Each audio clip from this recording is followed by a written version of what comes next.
This is the Angel Connect podcast show at www.angelconnect.info. Episode number 18. What does it take to start an angel network at a university, and what do you do to make it successful and exceed your objectives? An interview with Pat Horner of the Baylor Angel Network.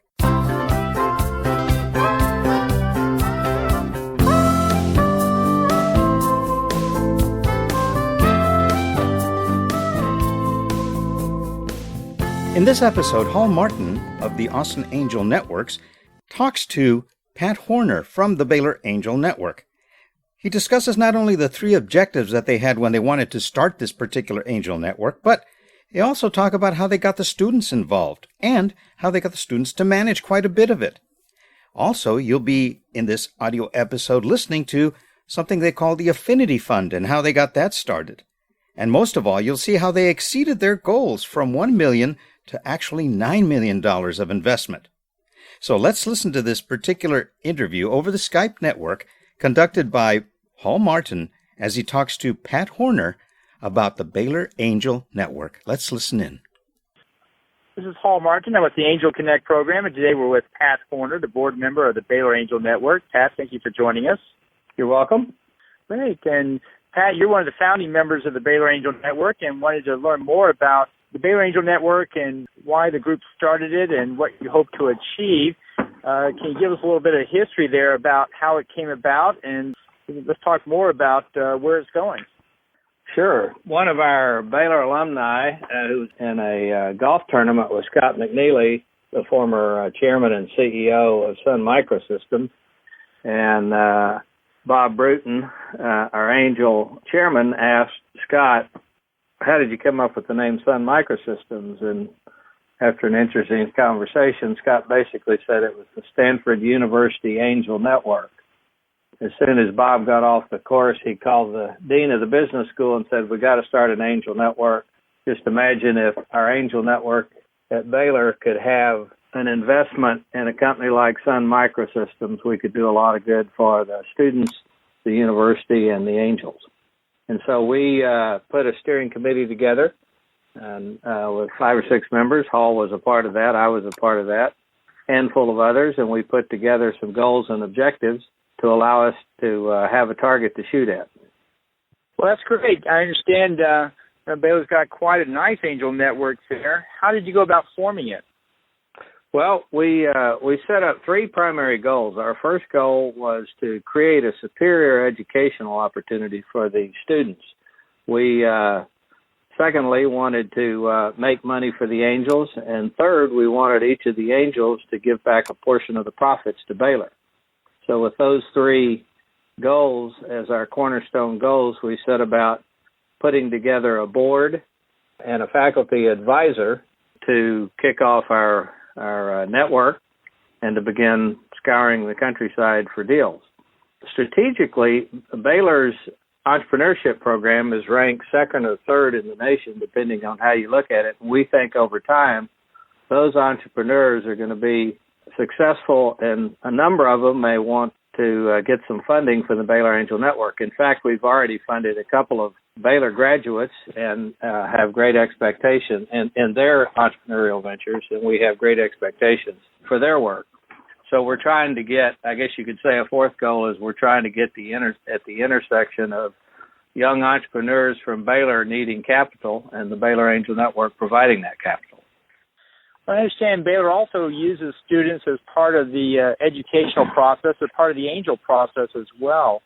Can you describe what the students who are involved in those intern programs get from the program? Sure, I'll be glad to. Our students are highly motivated, top-of-the-class students. In their junior year, the 2nd semester, we put together a list, the existing interns put together a list of all the candidate students and then start recruiting those students. And these are typically dual or triple majored students with a 3.75 or above. Many have 3.9, 4.0 GPAs. And they observe the current interns who are basically working with the portfolio companies that we've identified are potential portfolio companies, the companies we want to look at. We assign an intern to each of the companies, and we assign an angel mentor to each of the companies. And that way, an intern gets to work hand in hand with an experienced angel. And they do all of the due diligence. The intern does all of the communications with the entrepreneur company we're taking a look at. They usually have 15 to 20 companies per meeting. We have 2 meetings per semester, and they narrow that down to 4 or 5 companies that meet our criteria, and then those companies are invited in. And this is really a student-administered network. They do all of the work and all the documentation and all the workup before the meeting. Because of the rules and regulations of not-for-profit universities, they're not allowed to do work after the investment is made, but they're generally working 40 hours a week. They're also attending a class on startups taught by Dr. Petty and our executive director, David Reed. And in those classes, they're reading case studies, working on case studies, reading books, having lectures, meeting with entrepreneurs, successful entrepreneurs. And so we have a classroom academic activity that's supplemented with the practicum of what they're doing. And they do that twice a semester. We'll generally have a meeting first month of the semester and then third month of the semester. As I said, they'll do that for 2 semesters their senior year as the interns. They'll do it as an observer intern when they're selected the junior year. And each year we tell the interns, for recruiting purposes, you have to recruit people better than you are for next year. So there's a high bar for these interns recruiting the next class of students. And we've had about 40 interns go through the program. After they graduate from Baylor, they become what we call a fellow, a Baylor Angel Network fellow, and they have a lifetime membership into the fraternity of the Angel Network because of their work while they are at Baylor. Well, it sounds like you created your own mini alumni network with students that appear to be at the top of their class going into the top of their field. So that's quite a nice group you have there. Well, we have, and these students are in constant contact with each other. Typically, when one student is graduating, he'll contact the other students who have already graduated for ideas on where to look. All of these students are going to some of the top investment banks in the country, and they're beginning to be an established and known entity, and that's creating opportunities for their fellow interns as they come up through the system at Baylor. They've got quite a network going. We typically invite them back each semester to attend the meetings we're having. They're certainly invited. Some of them are too busy to come, but most of them have been back a couple of times. A lot of them come back at homecoming, and I think we had one reception for them at the business school when they came back. So, our idea is to create a new generation of entrepreneurs and interns who will carry on the Baylor tradition for years to come. And someday probably become full angels. Of course, the SEC determines the qualifications for becoming an angel. So as these graduates build their careers and build their net worth, perhaps they'll come back and be angels in the Baylor Angel Network. Well, that's great. Well, I understand the Baylor Angel Network is a standard network. Everyone writes their own check for what they want to write it for. But you also have a fund. How does the fund work in the Baylor Angel Network? That's correct, Hall. When we started, we had a very modest goal to have 20 angels, each committing $50,000. That would give us $1 million we thought we would invest in 4 or 5 deals.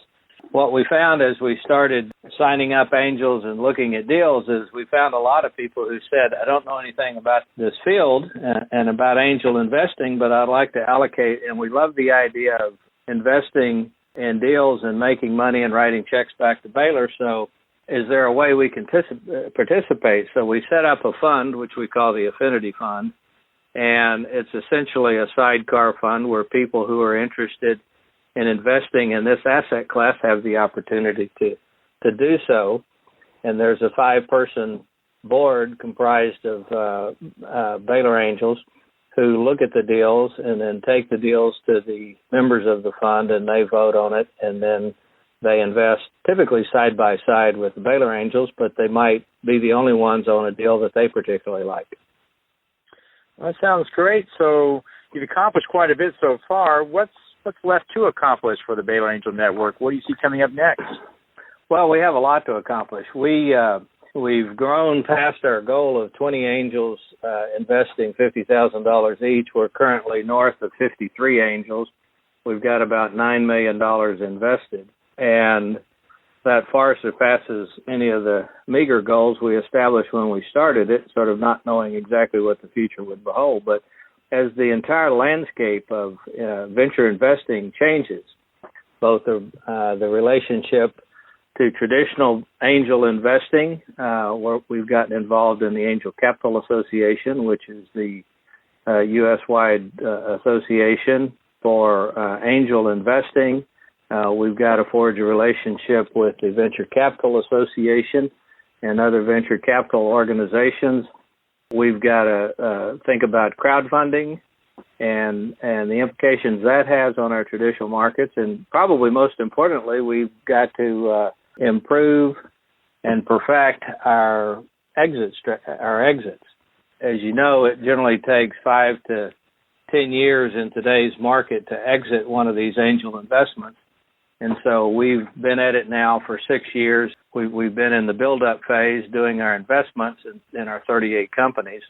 And now it's time to leverage our skill set to do some exits and get some returns for the angels and write a few checks to Baylor. So our focus has gone in the first 5 years from the investment phase to now the harvesting phase. And we hope to have 4 or 5 exits in the next few years and be well on our way to returning some of the capital with profits to the angels and then writing some checks to Baylor.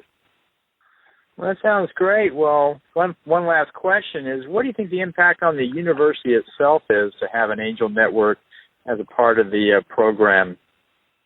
Well, so far we've received a lot of interest from a lot of sectors. We view the entire university community as an opportunity for entrepreneurship, so we're trying to expand our interns beyond just the business school into engineering and law and potentially music and other segments of the university.